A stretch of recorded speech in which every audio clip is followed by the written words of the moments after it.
महाराष्ट्राचा महा exit poll मध्ये आणखी एक एक्झिट पोल आपल्या समोर आलेला आहे। थेट जाऊयात लोकपोलच्या एक्झिट पोलवर नजर टाकूयात। काय हा एक्झिट पोल, काय कोणाला महायुतीला 115 जागा 128 जागांपर्यंत महायुती असेल, मविया 151 ते 162, तर इतर पक्षांना 5 ते 14 जागा मिळण्याचा अंदाज लोकपोलच्या एक्झिट पोल मध्ये पाहायला मिळतोय।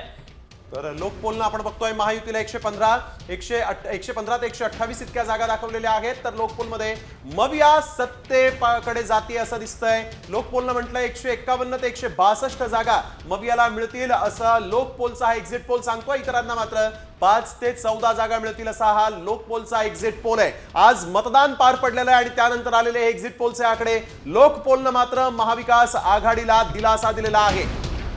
पोल ऑफ पोलवर एक नजर टाकूयात। आतापर्यंत आपण पाहिलं मॅट्रिज, पीपल पल्स आणि पी मार्कचा एक्झिट पोल आणि त्यामध्ये पोल ऑफ पोलचा आकडा काय सांगतो ते देखील पाहूयात।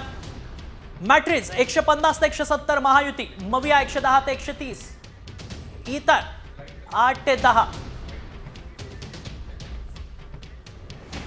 या 3 एजन्सीचा पोल ऑफ पोल आपण पाहतोय। या 3 एजन्सीच्या पोल ऑफ पोल मध्ये देखील महायुतीलाच मताधिक्य असल्याचं पाहायला मिळतंय। सर्वाधिक मतं ही महायुतीला या पोल ऑफ पोलच्या तिन्ही एजन्सीच्या सर्वेमध्ये एक्झिट पोलमध्ये पीपल प्लस तसंच पी मार्क या तीनही एजन्सीनं महायुतीला सत्तेकडे जाणार असल्याचे हे एक्झिट पोलचे आकडे दिलेले आहेत।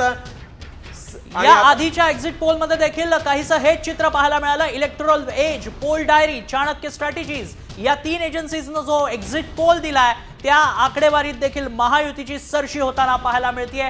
तर मविया सत्तेपासून काहीशी दूर असल्याचं पाहायला मिळतंय। मात्र इतर जे अपक्ष आहेत, जे बंडखोर आहेत, त्या आकड्यांवरही आपण नजर टाकतोय। 8 ते 10, 7 ते 12, 2 ते 8 अशा आकड्यांमध्ये इतर किंवा अपक्ष जे बंडखोर आहेत ती आकडेवारी पोहोचताना पाहायला मिळते। त्यामुळे जे अपक्ष आहेत ते किंग मेकर ठरण्याच्या तयारीत असल्याचं देखील पाहायला मिळतं। ते किंग मेकर ठरू शकतात, गेम चेंजर ठरू शकतात असा हा एक्झिट पोल या एजन्सीजकडनं जे आकडे आलेत त्यावर नजर टाकल्यावर पाहायला मिळतंय।